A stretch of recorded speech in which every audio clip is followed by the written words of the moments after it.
Good morning 8th class students. అమ్మ మనం 2 days నుంచి 2 క్లాసెస్ నుంచి మనం సెకండ్ లెసన్ అయినటువంటి రాజా బదలగయ లెసన్ గురించి చెప్పుకుంటున్నాం కదా. ఈ రోజు కూడా రిమైనింగ్ పార్ట్ గురించి చెప్పుకుందాం. అర్థమైందమ్మా? రాజా బదలగయ అంటే రాజులో మార్పు రావడం. ఈ స్టోరీ గురించి చెప్పుకుంటే మనం ఫస్ట్ రాజేష్ అనే ఒక అబ్బాయి ఒకరోజు ఏం చేశాడు, అడవిలో నుంచి వెళ్తూ ఉంటే తనకి దారిలో ఒక బంగారపు నాణ్యం చిక్కిందనమాట. గోల్డ్ కాయిన్ తనకి దొరికింది. ఆ గోల్డ్ కాయిన్ చూసి తను ఏమనుకున్నాడు, అరే ఈ కాయిన్ నాది కాదు కదా, ఎవరో మర్చిపోయారు అని అనుకున్నాడు. ఈ కాయిన్ నాది కాదు, ఎవరిదో వాళ్ళకి ఇద్దామని బయలుదేరతాడు. దారిలో తనకి ఒక సాధువు కనిపిస్తాడు. కనిపించగానే చూడటానికి ఎలా ఉంటారు సాధువులు? శరీరం మీద బట్టలు లేకుండా కమండలంతో జపమాల తీసుకొని ఉంటారు కదా. అప్పుడు ఏమనిపించిందంటే, అయ్యో ఇతను చాలా పేదవాళ్ళలా ఉంది, ఇతనికి ఇస్తే తను చాలా సంతోషంగా తన లైఫ్ ని లీడ్ చేస్తాడు కదా, ఆహారం తింటాడు కదా కడుపు నిండా అనుకొని ఆ అబ్బాయి ఆ కాయిన్ ని తీసుకెళ్లి ఆయనకి ఇస్తాడు. ఇచ్చేయగానే ఆయన ఏమంటాడు, బాబు ఈ యొక్క బంగారపు నాణ్యము నానాల్టి సాధువులకు కాదు, ఎవరైనా ఆకలి ఉన్న వాళ్ళకి ఈ కాయిన్ ఇవ్వు, వాళ్ళు దాంతో వాళ్ళ యొక్క కడుపుని నింపుకుంటారు అని చెప్తే, సరే ఈ సాధువు చెప్పిన మాటలిని అబ్బాయి అక్కడి నుంచి బయలుదేరతాడు. బయలుదేరిన తర్వాత దారిలో తనకి ఒక పెద్ద సైన్యం వేసుకొని ఒక మహారాజు వెళ్తూ ఉంటాడు. ఆ సైన్యంలో ఒక అతన్ని పిలిచి ఈ అబ్బాయిలు అంటాడు, భాయి ఓ అన్నయ్య, మీ రాజుగారు ఇంతమంది సైన్యాన్ని తీసుకుని ఎక్కడికి వెళ్తున్నారు అని అడుగుతాడు. అక్కడ వరకు మనం చెప్పుకున్నాము. నెక్స్ట్ నుంచి మనం చెప్పుకుందాం, వినండి.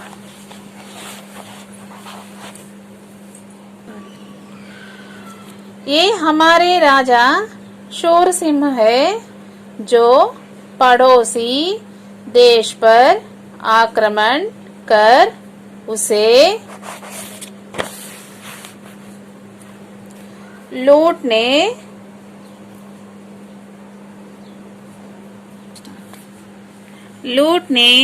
जा रहे हैं.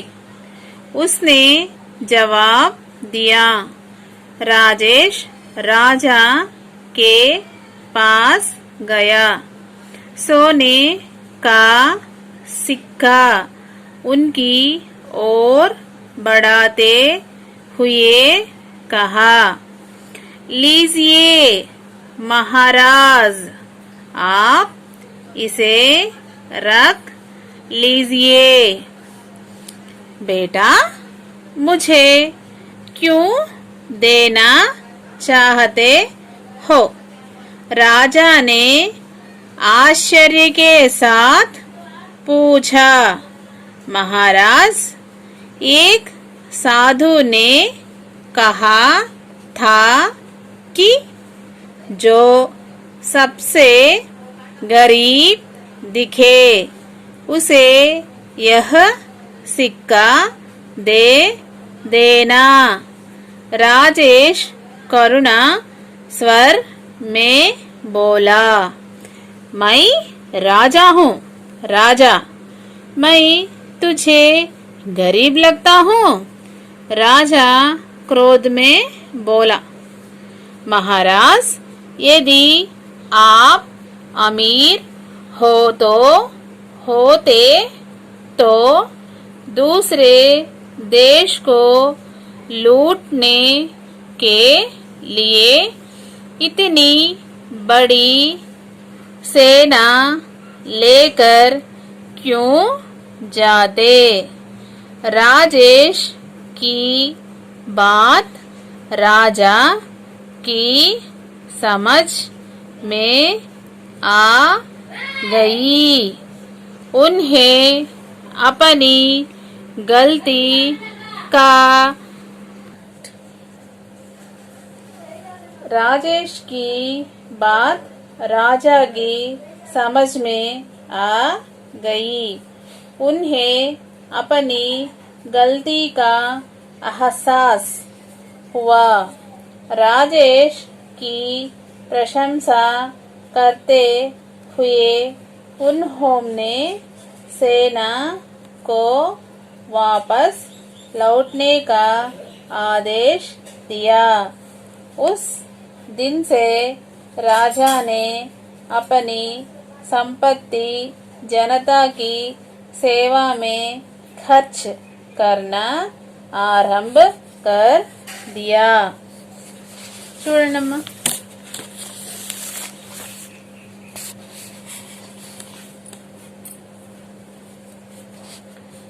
ఏ అంటే ఎవరు ఇక్కడ? షూరసింహ్. ఎందుకని మనం ఏ షూర్ అన్నాము?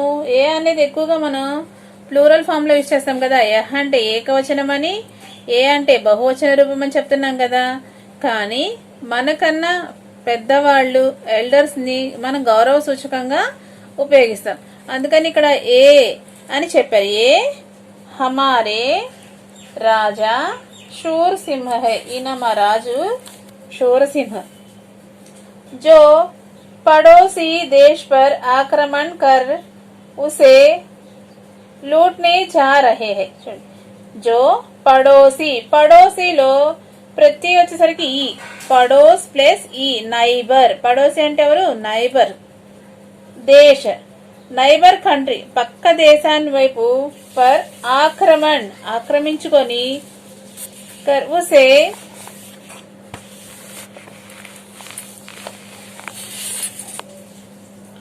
లూట్ నే రోప్ చేయడం, అక్కడ ఉన్నటువంటి సంపద మొత్తాన్ని రోప్ చేసి తీసుకురావడానికి జా రహే హై వెళ్తున్నారు. He is going. రహే అంటే ఏంటి? ఇక్కడ కంటిన్యూస్ టెన్స్. రహే అంటే ఏంటి? కంటిన్యూస్ టెన్స్ అన్నమాట. రహా, రహే, రహి. లూట్ నే జా రహే హై. చూడండి అమ్మ, ఈ రహా రహే అనేది మనం ఎప్పుడు ఉపయోగిస్తాం? ఇది తాత్కాలిక్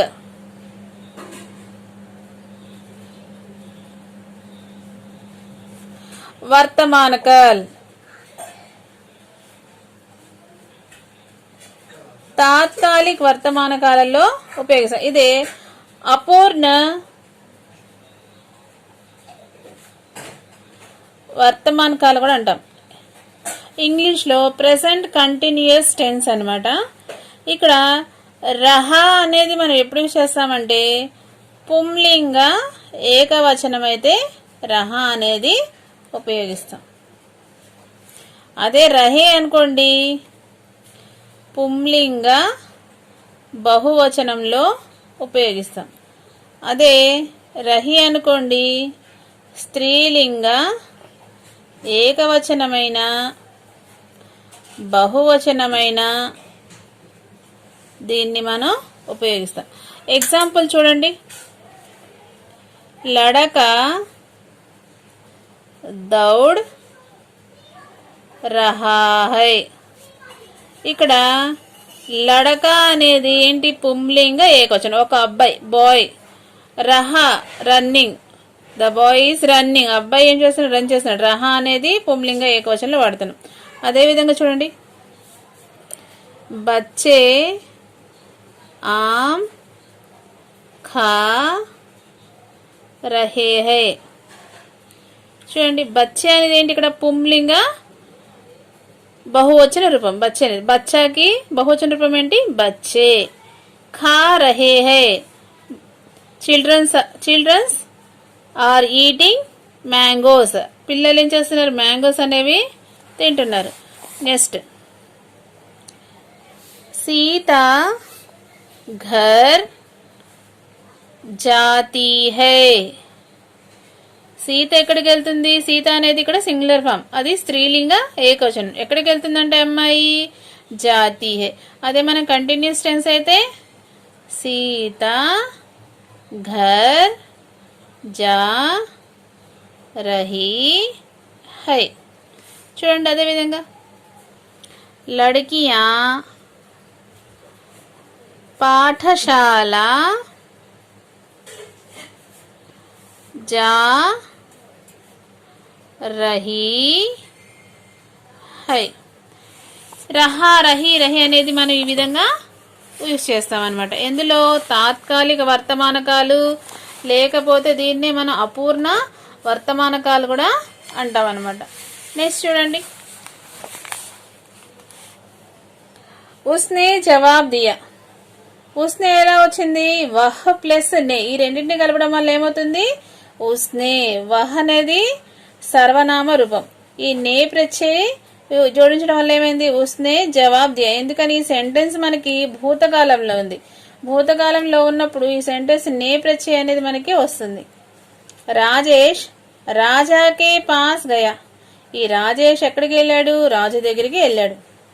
సోనే కా సిక్కా ఉన్కి ఓర్ బడాతే హుయే కహా. ఉన్కి ఎలా వచ్చింది? వహ్ ప్లస్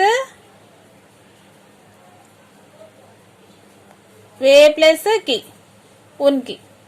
వే ప్లస్ కి ఏమవుతుంది? ఉన్కి. ఓర్ బడాతే హుయే కహా. ఆ కాయిన్ ని రాజుగారికి ఇస్తూ ఇలా చెప్పాడు, లీజియే మహారాజ్. రాజుగారు తీసుకోండి, రాజుగారు ఈ కాయిన్ ని తీసుకోండి. ఆ ఇసే రఖ్ లీజియే. మీరు ఈ కాయిన్ ని మీ దగ్గర ఉంచుకోండి. బేటా ముझे క్యూ దేనా చాహతే హో? Question mark, interrogative sentence. ఇక్కడ రాజుగారు అబ్బాయిని అడుగుతున్నాడు, ఏమని? ఈ కాయిన్ నాకు ఎందుకు ఇవ్వాలనుకున్నావు? క్యూ, వై, ఎందుకోసం నాకు ఈ కాయిన్ ఇవ్వాలని? క్యూ దేనా చాహతే హో. క్యూ అంటే ఏంటి? ఇక్కడ ఇంట్రాగేటివ్ సెంటెన్స్. ఆ రాజుగారి అబ్బాయిని క్వశ్చన్ చేశాడు, అయ్యా బాబు నువ్వు నాకు ఈ కాయిన్ ఎందుకు ఇవ్వాలనుకుంటున్నావు? రాజానే ఆశ్చర్య కే సాత్ కహా పూఛా. ఆశ్చర్య కా సమానార్థక శబ్ద, ఈక్వల్ అర్థం ఏంటి? అచరజ్. అడిగాడు. మహారాజ్ చూడండి ఇక్కడ ఈ ఉంది కదా, దీన్ని ఎక్స్క్లామేటరీ అంటారు, ఆశ్చర్యార్థక్.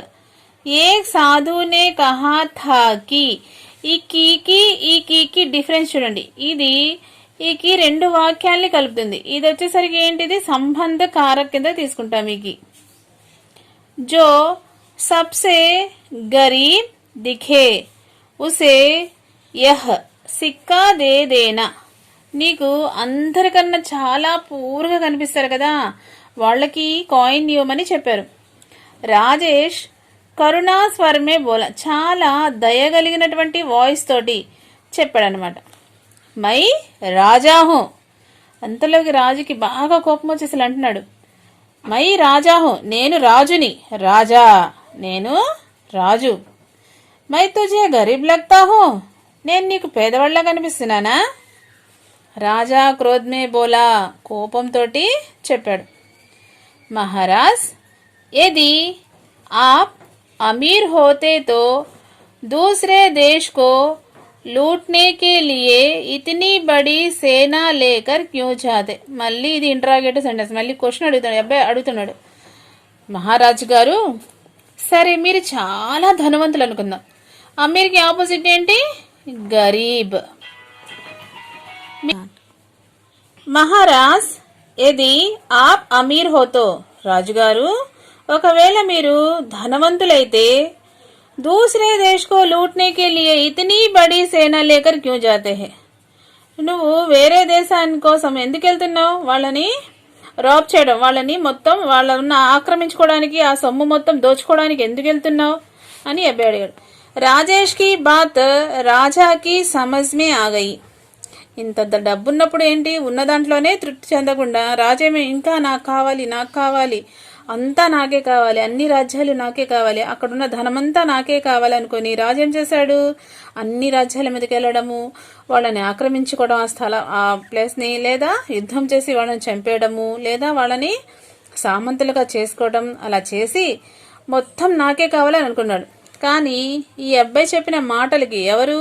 రాజేష్ చెప్పిన మాటలకి అతను అర్థమైంది, మనకి ఎంతవరకు కావాలో అంతవరకు మాత్రమే మనం సంపాదించాలి, దానికి మించి ఉంచినా కూడా భయం వేస్తుంది, ఎవరైనా తీసుకెళ్తారేమో, దొంగలు పడతారేమో అన్న భయం ఉంటుంది.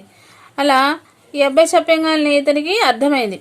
రాజేష్కి బాత్ రాజాకి సమజ్ మే ఆ గయి, రాజుకి అర్థమైంది. ఉన్హే అపనీ గల్తీకా అహసాస్ హువా, తను చేసిన తప్పు తనకి అర్థమైంది. राजेश की प्रशंसा करते हुए उन्होंने सेना को वापस लौटने का आदेश दिया.